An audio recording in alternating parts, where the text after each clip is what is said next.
আবার সে একই কাণ্ড। তোমাকে তো আমি বললাম সকালের ব্রেকফাস্টটাই ম্যানেজ করে নেবো, তুমি কেন ভোরে উঠলে? কাল রাতে তোমার লেখাটা শেষ করতে দেরি হয়েছিল, আজ ঘুমাচ্ছিলে তাই আর ডাকিনি। আমার আবার 9টার লোকালটা ধরতে হবে, মিটিং আছে আজ। মিটিং আছে বলেই তো রেস্টের দরকার ছিল। নিজের চেহারাটা দেখেছো?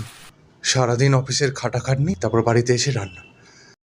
আচ্ছা, আমি কি এতটাই অপদার্থ যে তোমাকে একটু শান্তি দিতে পারছি না? অপদার্থ হতে যাবে কেন? এটা আমাদের দুজনের সংসার অপু।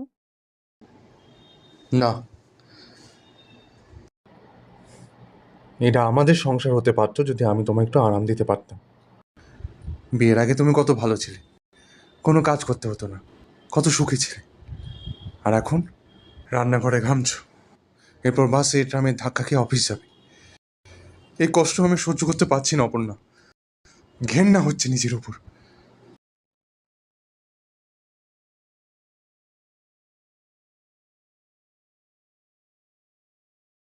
আমি কি বলেছি আমার কষ্ট হচ্ছে? বাপের বাড়িতে অনেক কিছু পেয়েছি জানো, কিন্তু কোনোদিন নিজের অস্তিত্ব বানাতে পারিনি। এখন আমি যা করছি আমাদের দুজনের জন্য করছি, নিজের পায়ে দাঁড়িয়ে লড়ছিও। এটা আমার কাছে অনেকটা সম্মানের উপর। কিন্তু এই পরিশ্রম, এই হাড় ভাঙা খাটুনি। তুমি কি পাগল নাকি? এই যে তুমি আমার ব্যাপারে ভাবছো, আমার কষ্ট দেখে তোমার চোখে জল আসছে, এটাই আমার কাছে লাক্সারি। কতটা বড় লোক বাড়িতেও এই ভালোবাসাটা পাওয়া যায় না বলো তো? আর তাছাড়া তুমি পাশে আছো বলেই তুমি সবটা হাসি মুখে করতে পারছি।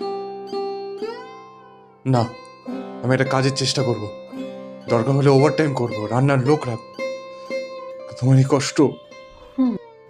কষ্ট একটু হচ্ছে, কিন্তু সেটা তুমি আবার ওভার টাইম করবে সেটা শুনে।